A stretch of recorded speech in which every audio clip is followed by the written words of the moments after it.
Bonjour. Alors, pour aujourd'hui, l'épisode 2 du cours de la leçon 1 matrice généralité. Dans le descriptif de la vidéo, vous trouvez un énoncé en format PDF. Au cours de la vidéo, je ferai des compléments. Et puis aussi, vous trouverez un lien vers mon blog. Vous pouvez trouver divers documents. Alors, paragraphe 4, opération avec les matrices. Alors, la propriété 1, où j'ai mis admise dans le polycopier, je vais vous montrer quelques démonstrations. ABC sont des matrices de taille NP. Une erreur, là. K et M sont des nombres réels. Alors, premièrement, A plus B est égal à B plus A, c'est-à-dire que on dit que l'addition est commutative. On peut commuter A et B. Deuxièmement, A plus B plus C, ça sera la même chose que A plus B plus C. On écrira A plus B plus C. On dit que l'addition est associative. Troisièmement, K plus MA, ça sera K plus M A. Grosso modo, on peut mettre A en facteur, mais A, on le positionne toujours en deuxième dans l'expression. Quatrièmement, K plus KB, ça sera K facteur de A plus B. On met K en facteur, quoi. Alors, on parle de distributivité. Bon. Et puis 5, K fois MA, ça sera KMA. Donc, on pourra aussi écrire. On peut écrire tout simplement KMA.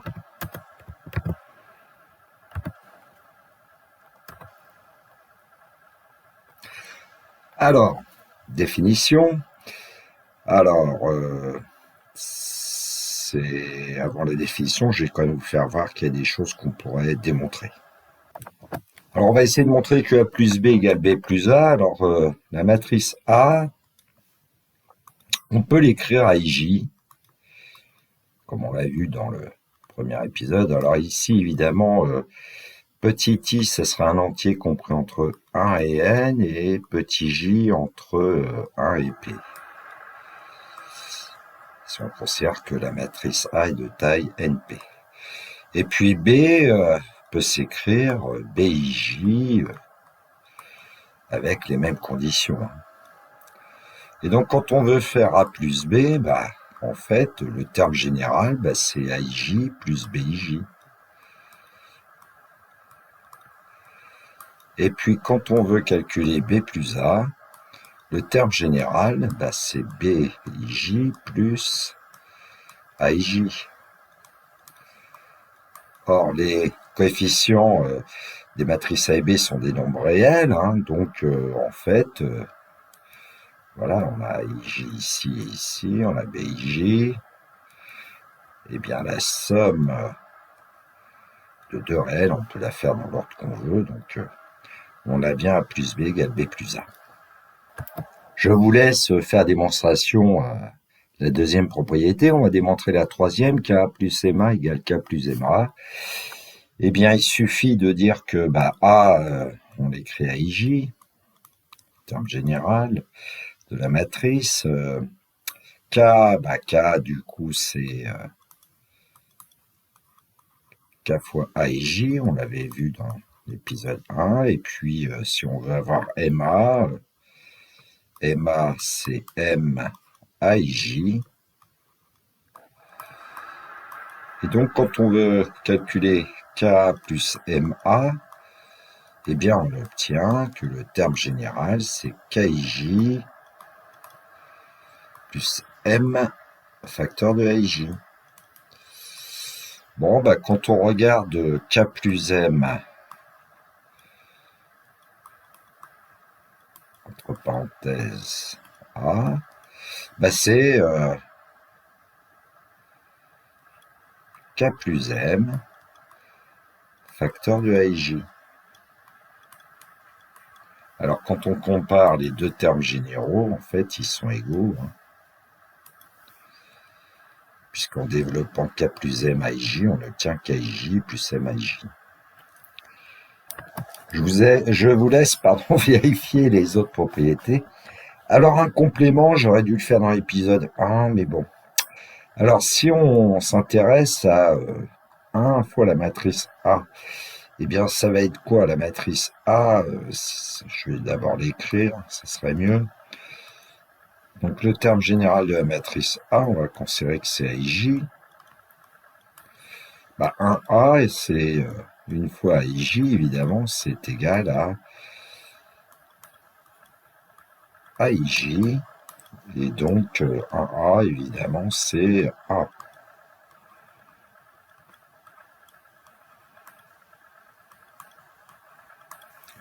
Voilà pour le premier complément. Deuxième complément, je vais écrire la matrice A, AIJ, et maintenant on va multiplier par moins 1.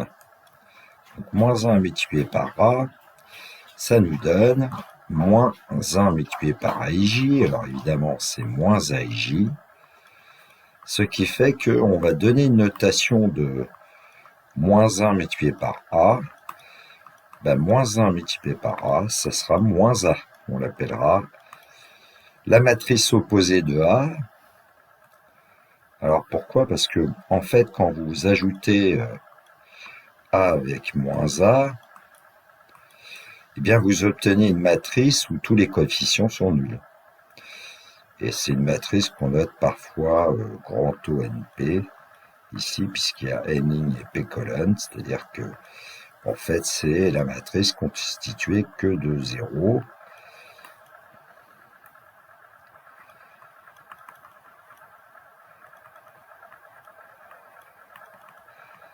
Avec N ligne et P colonne. Et donc, on dit que moins A est l'opposé de A.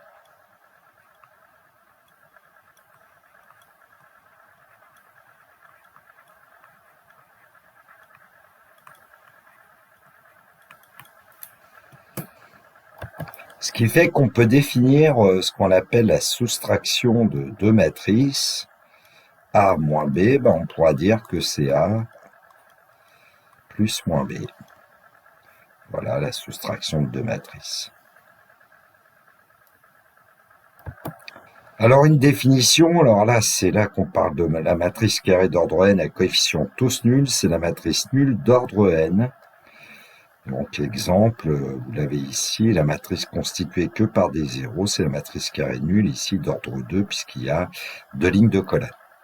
Et puis la matrice carrée d'ordre n, dont tous les coefficients sont nuls sauf ceux de la diagonale principale qui sont égaux à 1, c'est la matrice identité, la matrice carrée d'ailleurs identité d'ordre n. Alors comment elle est constituée pour l'ordre 2? Eh bien, vous voyez qu'ici on a mis sur ce qu'on appelle la diagonale principale que des 1 et ailleurs des 0. Donc la matrice carrée nulle d'ordre 3, c'est la matrice qui va s'écrire qu'avec des 0, 3, 0 sur la première colonne, même chose pour la deuxième colonne, même chose pour la troisième colonne, ou bien on peut travailler par ligne. Alors elle est souvent notée soit grand O, soit parfois certains préfèrent mettre un 3 pour indiquer que c'est une matrice d'ordre 3. Bon. Et puis la matrice carrée identité,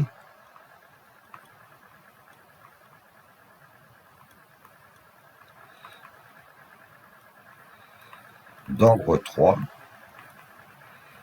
eh bien c'est la matrice où il n'y a que des zéros sauf sur la diagonale principale. Alors la diagonale principale, en fait, voilà, la voilà. Donc c'est sur cette diagonale qu'on va mettre des 1. Alors je vais gommer. Autrement dit, si on travaille par ligne, c'est 1, 0, 0, 0, 1, 0, 0, 0, 1. Et donc la diagonale principale, la voilà. Alors cette matrice carrée identité d'ordre 3, elle est souvent notée grand I ou bien grand I3 si on en a vraiment besoin. Alors la propriété 2 qui va être admise ici, ABC sont des matrices carrées d'ordre n, grand I désigne la matrice carrée identité d'ordre n, et puis grand O désigne la matrice carrée nulle d'ordre n. Alors, première propriété, quand vous multipliez A par B fois C, c'est la même chose que multiplier A par B, et puis ensuite multiplier par C. Et donc, on pourra écrire A fois B fois C comme ça. Ça veut dire que la multiplication est associative. Deuxièmement, A facteur de B plus C, bah, ça sera A facteur de B plus A facteur de C. Alors, il faut faire très attention ici. Il faut respecter l'ordre. Hein. Ici, A est écrit en premier, donc là, il faudra vraiment écrire A en premier.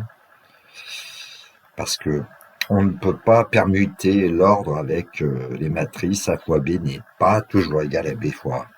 On verra ça après sur un exemple. Troisièmement, bah, la matrice K fois B, c'est égal à K fois la matrice A fois B.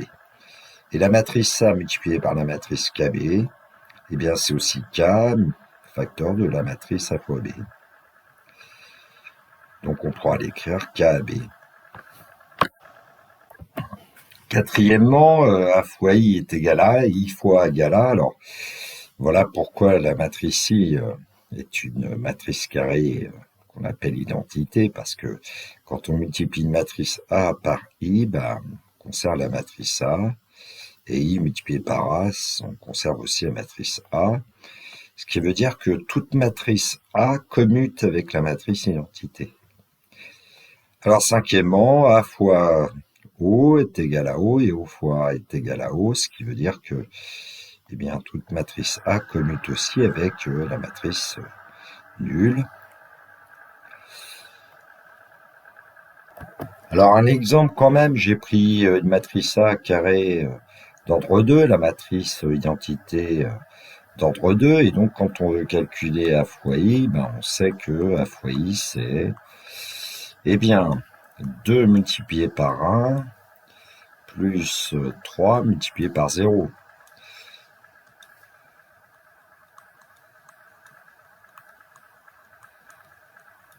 Pour le coefficient première ligne, première colonne. Ensuite, pour l'autre 5, on multiplie par 1, et puis moins 1, on multiplie par 0, on ajoute. Donc 5 fois 1 plus moins 1 fois 0. Voilà pour le coefficient de la deuxième ligne, première colonne. Bon, et puis on fait ça aussi avec la deuxième colonne, donc on va obtenir 2 fois 0 plus 3 fois 1. Et puis ensuite, on va obtenir 5 fois 0 plus moins 1 fois 1. Bien évidemment, A fois I va être égal à 2, et puis 5 pour la première colonne, 3 moins 1 pour la deuxième colonne, ce qui nous redonne bien la matrice A. Bon, je vous laisse vérifier que I fois A égale A aussi. Bon. Alors, paragraphe 5, des curiosités avec les matrices carrées. Alors, ça va être un exemple. On considère les matrices suivantes, A, 2, 1, 4, 2, B, 1, 2, 3, 4, C, 1, 3, 3, 2, et puis D, 1, 1, moins 2, moins 2.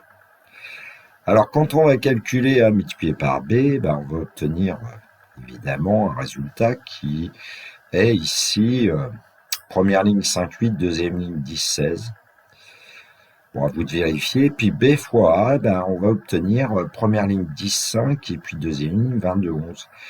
Et donc, les matrices A fois B et B fois A ne sont pas égales, ce qui veut dire que la multiplication des matrices n'est pas commutative en général. Bon, après, il existe des matrices qui vont vérifier éventuellement A fois B égale B fois A, mais bon.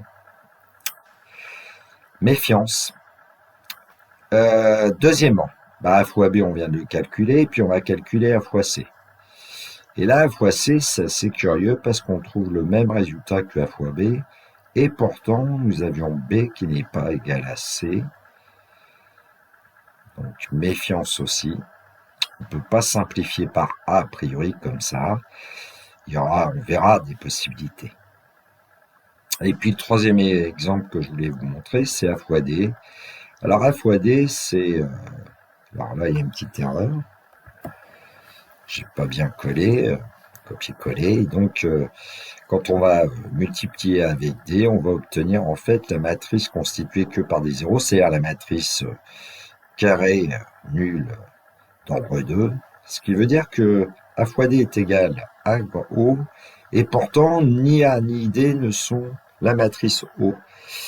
C'est-à-dire que A et D, on dit que sont des diviseurs de O, mais qui ne sont pas égaux à O, ce qui veut dire que le fameux théorème du produit nul qui est valable pour les nombres réels, il n'est pas valable pour les matrices. Donc à nouveau, méfiance, méfiance. Alors, paragraphe 6, puissance d'une matrice carrée. Alors, l'exemple, c'est juste pour revoir un certain nombre de choses, entre guillemets, revoir. A égale, première ligne 1, 2, deuxième ligne 3, 4. Alors, comment on calcule A carré? Comment on le définit? On dit que c'est A fois A. Et donc, on multiplie la matrice A par elle-même, et puis on obtient un certain résultat, je ne vais pas insister. Comment calculer A au cube? On peut dire que c'est A fois A au carré. Alors, vous vérifierez vous-même qu'on pourrait dire aussi que c'est A carré fois A. Bon, ici, A fois A carré, puis on obtient un certain résultat. Et puis A puissance 4, on peut dire que c'est A fois A au cube. Et on obtient un certain résultat. Alors, c'est aussi, évidemment, A puissance 4, ça sera aussi A au cube fois A, parce qu'en fait, on multiplie A 4 fois par elle-même. On pourrait aussi vérifier que A puissance 4, c'est aussi A au carré au carré. Bon, pas de surprise ici, donc la définition A est une matrice carrée. Alors on considère que la puissance 1 de A, c'est A. A carré, c'est A fois A. A cube, c'est A fois A carré, comme on l'a dit tout à l'heure. Et A puissance 4, A fois A au cube. Bon, d'autres façons aussi de calculer parfois. Et en fait, par définition, pour tout entier n supérieur égal à 1, eh bien, A puissance n plus 1, ce sera A fois A puissance n. Alors ici, on ne parle pas de A puissance 0. Bon, on verra que très souvent, A puissance 0, on va considérer qu'il est une entité, mais enfin, ça peut poser des petits soucis. Bref. Passons à un exemple où on a une matrice D, qui d'ailleurs a un nom, ça s'appelle une matrice diagonale, parce que tous les termes de la matrice hors de la diagonale principale sont égaux à 0. Et puis cette matrice de 0, 0, moins 1, quand on calcule son carré, vous pourrez le vérifier, on obtient 4, 0, 0, 1. D au cube, on obtient 8, 0, 0, moins 1. Et D puissance 4, on obtient 16, 0, 0, 1. Et donc on s'aperçoit qu'en fait ici, on peut émettre une conjecture sur la forme de la matrice. D au carré, c'est 4, 0, 0, 1, mais c'est aussi 2 au carré, 0, 0, 1. D au cube, c'est 2 au cube, 0, 0, moins 1. D puissance 4, c'est 2 puissance 4, 0, 0, 1. Et donc, en fait, le terme correspondant à la ligne 1 et la colonne 1, c'est 2 puissance n. Bon, les autres coefficients 0, et le terme de la ligne 2 et de la colonne 2, eh bien, au départ, c'est moins 1, ensuite c'est 1, après c'est moins 1, ensuite c'est 1, eh bien, on peut conjecturer que c'est moins 1 puissance n. Et donc, voilà comment on obtient la matrice des puissances n. Et en fait, on va voir que c'est général. On va l'admettre. Bon, une première définition, une matrice carrée est une matrice diagonale si tous ces coefficients qui ne sont pas situés sur la diagonale principale sont nuls. Propriété 3 qu'on va admettre, mais qu'on pourrait démontrer par récurrence. Si D est une matrice diagonale, alors D puissance n est une matrice diagonale pour tout entier n. Ici, on va mettre supérieur égal à 1. On va pu rectifier avant. Et donc, et les coefficients de D puissance n, ce sont les coefficients de D, mais élevés à la puissance n, comme on l'a vu sur l'exemple précédent. Alors, je vais vous proposer une application. L'application 3, on considère la matrice A, première ligne 3, 0, deuxième ligne 1, 0. Question 1, exprimer A carré A cube A puissance 4 en fonction de A. Deuxièmement, conjecturer A puissance n pour tout entier n supérieur égal à 1. Troisièmement, justifier la conjecture à un raisonnement par récurrence. Alors, si vous n'avez pas encore vu ce que c'est qu'un raisonnement par récurrence, bon, pour oublier peut-être cette question-là. Et puis quatrièmement, déduire A puissance n sous forme matricielle pour tout entier n supérieur égal à 1. Voilà, alors l'idéal évidemment c'est de prendre l'énoncé, puis d'essayer de prendre feuille et stylo et répondre aux questions. La correction dans quelques instants pour moi. Donc la première question, exprimer a carré, a au cube, a puissance 4 en fonction de a, et nous on sait que a est égal à 3, 0, 1, 0. Ce qui veut dire que a carré, qui est égal à a fois a, va être égal à la matrice 3, 0, 1, 0, multipliée par elle-même. Et donc, qu'est-ce qu'on va obtenir? Alors, 3 fois 3 plus 0 fois 1. Et donc, ça nous donne 9 comme premier coefficient. Ensuite, on va obtenir 1 fois 3 plus 0 fois 1. Donc, on va obtenir 3.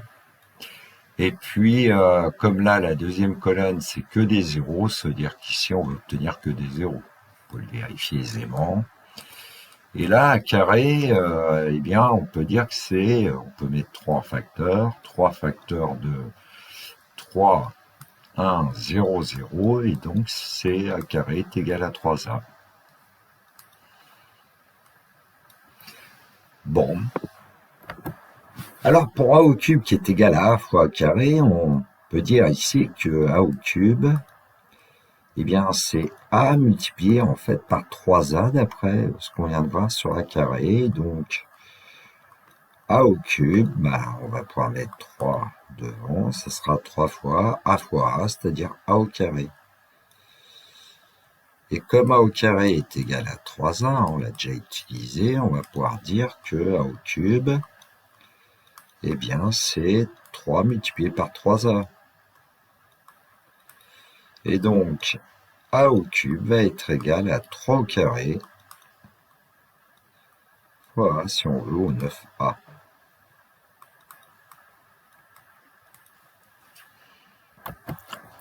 Alors, a puissance 4 maintenant, alors je vais reprendre a multiplié par a au cube. Donc, a puissance 4, eh bien c'est a multiplié par, on avait trouvé 9a, ou bien 3 au carré fois a. Je vais laisser plutôt les puissances de 3, on va voir que c'est plus pratique, mais bon.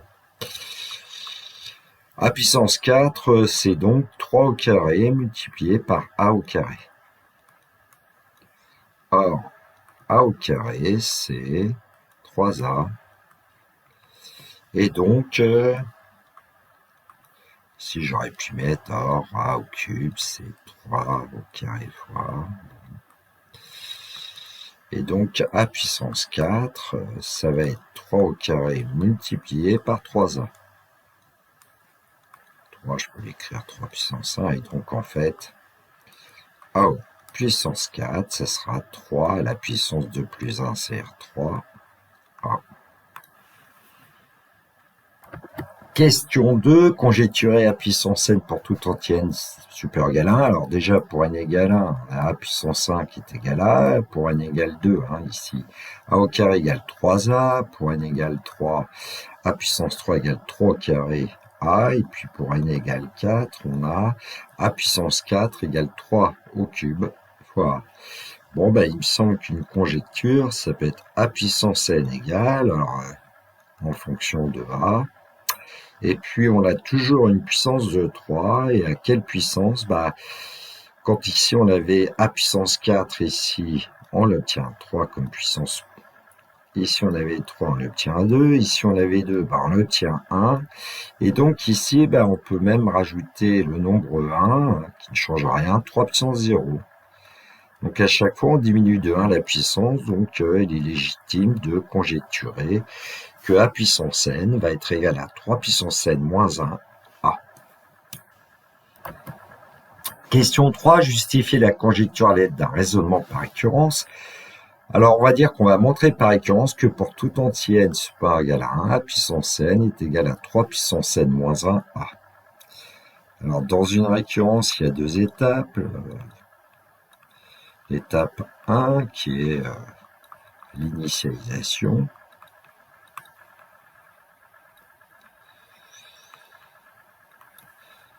Et l'initialisation, ça consiste à vérifier que la propriété est vraie au premier rang, c'est-à-dire ici pour n égale 1. Donc on va vérifier que a puissance 1, c'est bien 3 puissance 1 moins 1, on pourrait écrire 0. Bon, je vais laisser le 1 pour l'instant. Alors, comment est-ce qu'on peut vérifier? Ici, on va par exemple partir du deuxième membre, qui est le plus fourni, entre guillemets, qui vaut 3 puissance 0 multiplié par a, et donc c'est 1 fois a, et 1 fois a, on sait que c'est a. Et a, on sait que c'est a à la puissance 1. L'étape 2, c'est ce qu'on appelle l'hérédité. Alors, on suppose que la propriété est vraie pour un certain entier n supérieur ou égal à 1, et puis on va démontrer alors que la propriété est vraie au rang suivant. C'est-à-dire ici que a puissance n plus 1 va être égal à 3 puissance... on remplace n partout par n plus 1 moins 1, on va écrire n tout de suite. Donc voilà pour l'hérédité, comment on peut commencer à rédiger. Alors, l'hypothèse de récurrence, on peut s'en servir. Par contre, ce qu'on doit démontrer, c'est que a puissance n plus 1 est égal à 3 puissance n. Alors, qu'est-ce qu'on sait sur a puissance n plus 1? Eh bien, on sait que c'est en fait a multiplié par a puissance n. Et donc, a puissance n plus 1 va être égal à... Eh bien, a, on va le garder pour l'instant, on n'a pas le choix, mais a puissance n, on peut utiliser l'hypothèse de récurrence. C'est 3 puissance n moins 1, a. Et donc, par propriété, on obtient que a puissance n plus 1, c'est 3 puissance n moins 1, c'est-à-dire que le réel, on peut le passer devant, et puis a fois, c'est a au carré. Et donc, a puissance n plus 1 va être égal à... Alors, on a besoin de a carré, mais a carré, on sait que c'est égal à 3a. Donc, c'est 3 puissance n moins 1 multiplié par 3a. Bon, là, c'est fini, parce que 3 puissance n moins 1 fois 3, ça fait bien 3 puissance n. Quand vous les multipliez, 3 puissance n moins 1 par 3, vous obtenez 3 puissance n. Donc, il suffit d'écrire le résultat. Donc, a puissance n plus 1 est égal à 3 puissance n a, c'est ce qu'on voulait démontrer. Alors, certains professeurs vous diront, il y a 3 étapes. Étape 3, la conclusion. On a démontré par récurrence que pour tout entier n supérieur ou égal à 1, a puissance n égale 3 puissance n moins 1a. Comme je l'ai mis dans la question, j'estime qu'il n'y a pas rédigé cette troisième étape, mais bon, tout dépend comment on rédige. Question 4, on déduire a puissance n sous forme matricielle pour tout entier n supérieur ou égal à 1. Nous, on vient de démontrer que a puissance n, c'est 3 puissance n moins 1a, et donc on va avoir besoin de dire que a puissance n, c'est 3 puissance n moins 1, et écrire a sous forme matricielle, c'est-à-dire c'était 3, 1, 0, 0. Et donc, a puissance n va être égal à... Bon, si on va pas trop vite, 3 puissance n moins 1 fois 3, 3 puissance n moins 1 fois 1. On pourrait écrire ici 3 puissance n moins 1 fois 0, mais ça va donner 0, 0. Et puis ici, on voit bien que, par exemple, le 1 ne sert pas à grand-chose. Et puis... que 3 puissance n moins 1 fois 3, c'est 3 puissance n tout simplement. Donc, tout de suite, je vais l'écrire comme ça. Et donc là, on a bien écrit, en fait, a puissance n sous forme matricielle. La première ligne de la matrice a puissance n, c'est 3 puissance n 0. Et la deuxième ligne, c'est 3 puissance n moins 1, 0. Puis on peut le vérifier, évidemment, avec les premières valeurs qu'on a, notamment n égale 1, 3 puissance 1, 3 puissance 0, ça fait 3, 0, 1, 0 quand même. Et puis pour n égale 2, bon, quand vous avez un résultat comme ça, essayez quand même de vérifier pour quelques valeurs de n quand vous les avez déjà calculées. Alors, une deuxième application, l'application 4, grand I, c'est la matrice carrée identité d'ordre 2, et grand O, c'est matrice carrée nulle d'ordre 2. On considère la matrice A, première ligne 1, 2, deuxième ligne 0, 1, et puis on va poser B égale A moins I. Alors, question 1, écrire B sous forme matricielle, calculer B au carré. Question 2, démontrer par récurrence que A puissance n est égal à I plus NB pour tout entier n supérieur égal à 1. Question 3, en déduire A puissance n sous forme matricielle pour tout entier n supérieur égal à 1. Alors, question 1, écrire B sous forme matricielle, calculer B carré. Alors, d'abord, on va écrire B sous forme matricielle. B, c'est A moins I d'après le texte. Donc, B, c'est la matrice 1, 2, 0, 1 moins, 1, 0, 0, 1. Alors ensuite, pour effectuer le calcul, on sait qu'on va soustraire ici les deux coefficients de la première ligne de la première colonne. Hein. Donc on va avoir 1 moins 1, ça donne 0. Ensuite, 0 moins 0, on va obtenir 0. 2 moins 0, on va obtenir 2. Et puis 1 moins 1, on va obtenir 0. Donc la matrice B est constituée de 3 coefficients qui sont égaux à 0 et puis un coefficient qui est égal à 2. Alors comment on va calculer B carré? C'est B fois B. Et donc c'est la matrice 0, 2, 0, 0 multipliée par elle-même.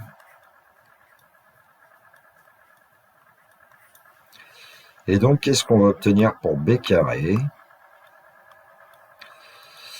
Eh bien,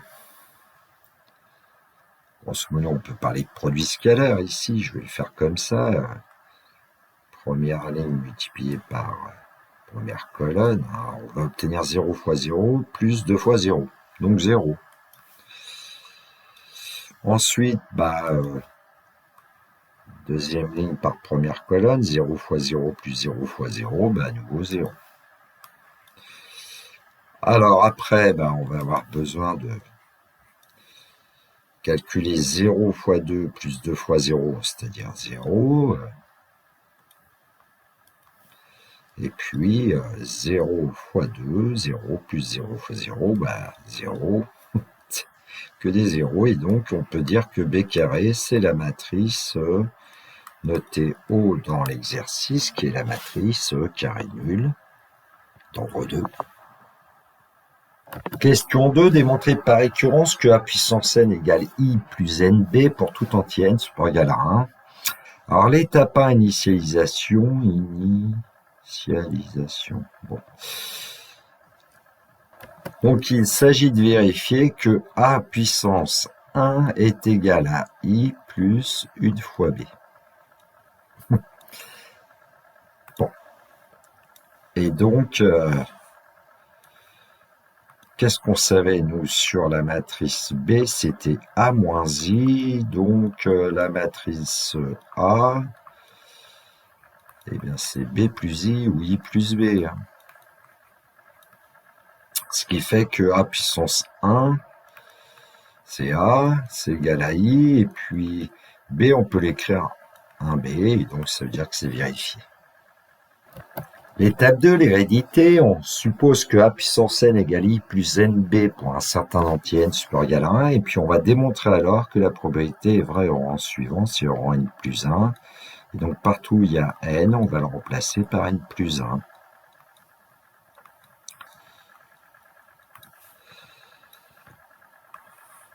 Alors, qu'est-ce qu'on va pouvoir dire de A puissance n plus 1? Sachant qu'ici, on a une hypothèse de récurrence, et puis on a le résultat à démontrer. Hein. Alors, A puissance n plus 1, on sait que c'est A multiplié par A puissance n, par définition. Et donc, A puissance n plus 1, on va pouvoir dire que c'est A multiplié par, I plus NB par ce qu'on appelle l'hypothèse de récurrence, que je vais appeler ici HR. Hein. L'hypothèse de récurrence, c'est celle que nous avions écrite ici, A puissance n égale I plus NB. Alors, c'est peut-être pas trop malin ce qu'on a fait, on a exprimé A puissance n en fonction de B et de I, mais on n'a pas exprimé A. Alors, je vais modifier pour écrire que A puissance n plus 1, c'est I plus B facteur de I plus NB. Et donc, on va développer. Alors, attention, quand on développe, il faut tenir compte de l'ordre a priori. Alors, quand on développe, si on prend la matrice I, on peut dire que c'est I fois I, et I fois I, c'est I au carré, mais la matrice I, c'est les entités, donc I carré sera égal à I, et I au cube sera égal à I aussi, etc. Bon, puis ensuite, on va multiplier la matrice I par NB. Donc I fois NB, le N, on peut le mettre en facteur. C'est I fois B, donc je vais écrire tout de suite que c'est NB. Ensuite, on va avoir besoin de multiplier B par I. Et B fois I, ça fait B. Vous pouvez détailler sur votre feuille s'il y a besoin. Et plus, et bien après, on va multiplier B par NB, et ça va nous donner N, B fois B, B au carré.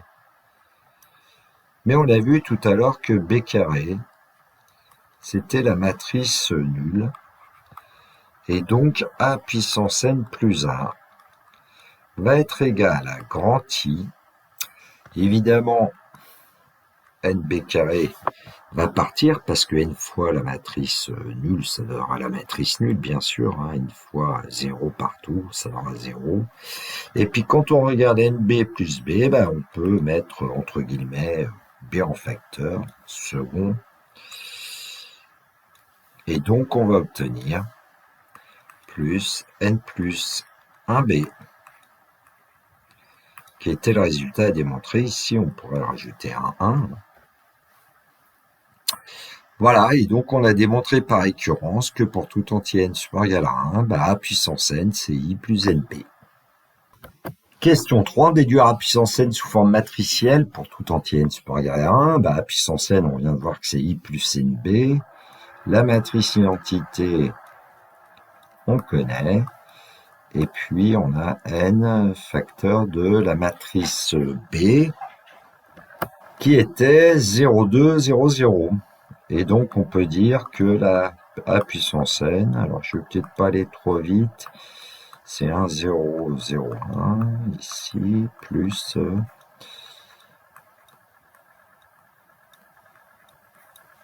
et on va ajouter les coefficients qui sont situés à la même place. Alors, le 1 avec le 0, ce 0 avec le 0,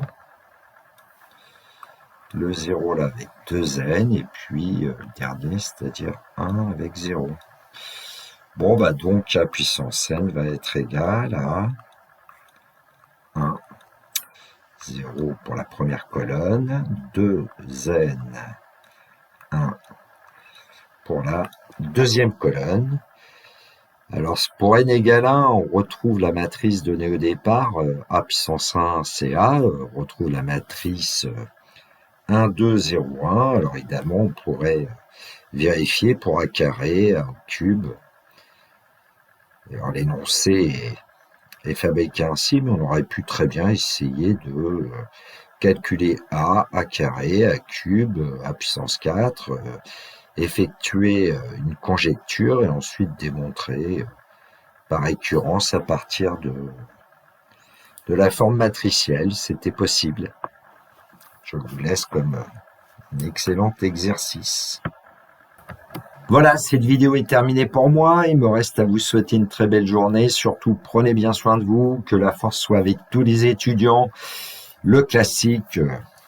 Au revoir.